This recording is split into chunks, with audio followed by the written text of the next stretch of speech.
Buenos días, Katy Fernández te saluda. Qué bueno que podemos volver a encontrarnos en este nuevo día para abrir juntos la palabra de nuestro Papá Celestial. Como siempre te invito a que traigas tu Biblia y que oremos antes de abrirla.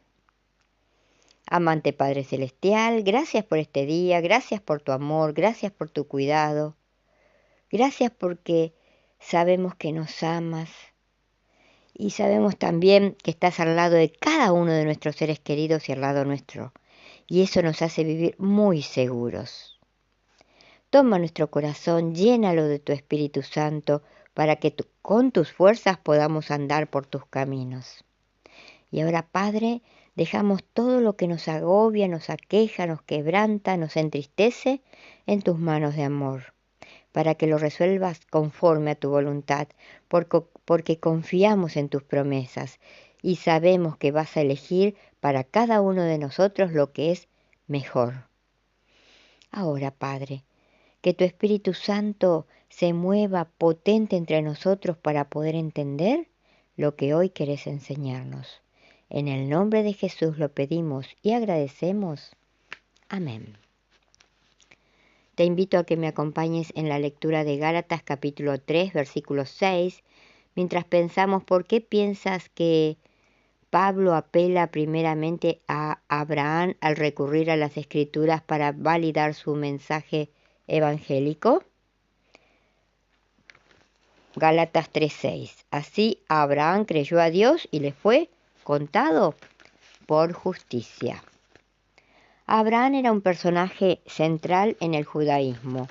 No solamente era el padre de la raza judía, sino también los judíos en los tiempos de Pablo lo veían como el prototipo de cómo debía ser un verdadero judío. Muchos no solamente creían en su característica distintiva, que era la obediencia, sino también que Dios había declarado justo a Abraham por causa de esa obediencia. Al fin y al cabo, Abraham había abandonado su propia patria y su familia y aceptó la circuncisión y hasta estuvo dispuesto a sacrificar a su propio hijo por mandato de Dios. Eso sí que es obediencia. Al insistir con la circuncisión, los oponentes de Pablo evidentemente argumentaban en esta misma dirección. Sin embargo, Pablo les vuelve su propio argumento en contra al apelar a Abraham 9 veces en Gálatas como un ejemplo de fe más que de obediencia a la ley.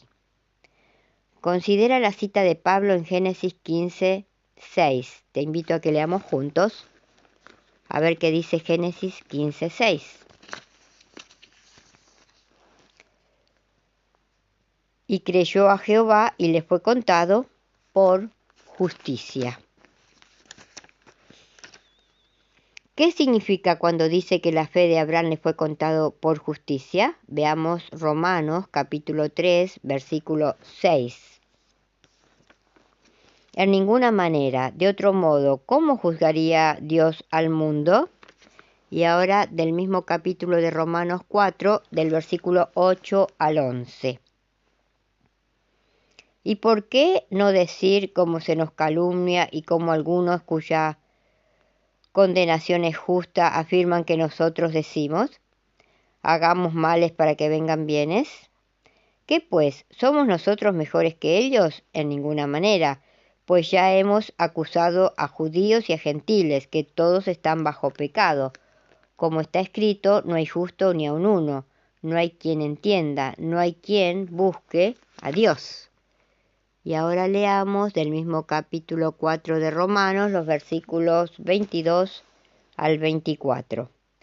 La justicia de Dios por medio de la fe en Jesucristo para todos los que creen en Él, porque no hay diferencia, por cuantos todos pecaron y están destituidos de la gloria de Dios, siendo justificados gratuitamente por su gracia, mediante la redención que es en Cristo Jesús. Mientras la justificación era una metáfora tomada del mundo legal, la palabra contado o considerado es una metáfora extraída del área de los negocios, puede significar acreditar o colocar algo en la cuenta de uno.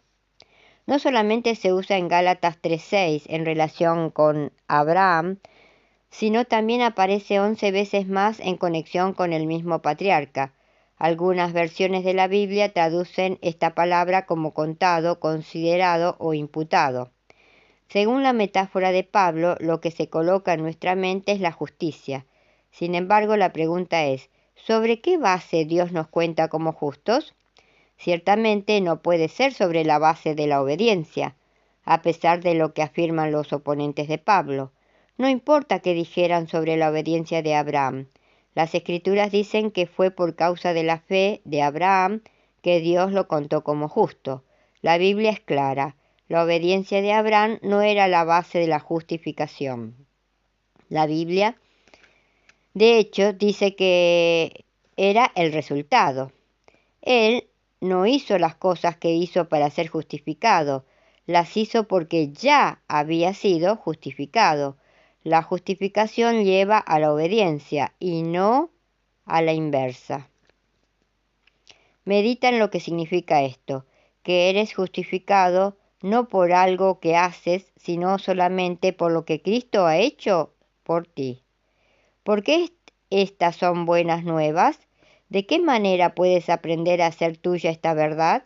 Es decir, a creer que se aplica a ti personalmente, más allá de tus luchas, de tu pasado o incluso de tu presente. Ahora pasamos al devocional que hoy lleva por título ¿Basta obedecer? Primera de Samuel 15:2 dice: Entonces Samuel dijo: ¿Acaso se complace Jehová tanto en los holocaustos y sacrificios como en la obediencia a las palabras de Jehová? Mejor es obedecer que sacrificar, prestar atención mejor es que la grasa de los carneros. La historia de la desobediencia de Samuel debe ser analizada con mucho cuidado. Dios requería sacrificio de su pueblo, y aún más, requería lo mejor. Saúl se había quedado con lo mejor del ganado del enemigo. ¿Cuál era entonces su delito? ¿Qué había dentro de ese acto? Era cierto que se requerían animales para el sacrificio y que éste se realizaba después de la victoria. Pero una cosa no era verdad, que se escogiera un método diferente del indicado por Dios para realizar el sacrificio. En este caso particular, Dios había ordenado que todo lo que fuera del enemigo debía ser destruido, y Saúl pensó que lo que realmente valía era ofrecer el sacrificio. Hoy, Dios no requiere más sacrificios de ovejas de su pueblo, ciertamente porque el Cordero de Dios ya fue sacrificado en la cruz del Calvario. Lo que espera es que presentemos nuestro cuerpo en sacrificio santo y agradable al Señor. Lo que espera es obediencia. El gran peligro que corre el pueblo de Dios es de confundir las cosas como las confundió Saúl. Lo importante no es solamente obedecer, sino también seguir el plan que Dios tiene para llevarnos a la obediencia. La obediencia por sí misma no soluciona los problemas.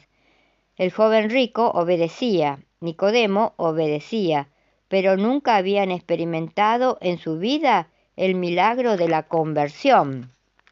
Hay dos maneras de obedecer: usar únicamente nuestro propio esfuerzo, únicamente nuestra fuerza de voluntad, únicamente nuestro dominio propio, o usar todo junto con la comunión diaria con Cristo, que hará que el Espíritu Santo santifique nuestra voluntad pecaminosa y nos lleve con sus fuerzas a una obediencia auténtica. ¿Cómo saber cuál es el tipo de obediencia que estamos presentando a Dios? En verdad, nadie lo puede saber, solo Dios y la persona involucrada, porque solamente ambos conocen si se vive una vida de compañerismo y de amor con Dios. Los que nos ven verán apenas la obediencia que solo puede ser fruto del formalismo o de la fuerza de voluntad, pero para Dios todo eso es como trapo de inmundicia. Solo Él Solo nuestro Dios vivo, nuestro Dios todopoderoso puede darnos la obediencia auténtica que nace de una relación de amor con Él. Que en este nuevo día que tenemos por delante podamos pensar, ¿podemos salir esta mañana a las actividades diarias confiando en el brazo fuerte del Señor y permitiendo que viva en nosotros a través de su Espíritu Santo, transformando nuestra propia voluntad pecaminosa en una poderosa voluntad santificada? Que podamos tener la certeza que con nuestro Dios vivo viviendo en nuestro corazón y dándonos las fuerzas, sus fuerzas, solo así podemos vivir una vida de obediencia por amor. Y recordemos hoy también, si nuestras palabras no ayudan, no confortan, no hacen bien o no alegran, que nuestro Dios Todopoderoso nos libre de pronunciarlas. Que tengas un muy, muy bendecido día. Y nos vemos mañana, si Dios quiere. Y muchas gracias porque estás allí, acompañándome.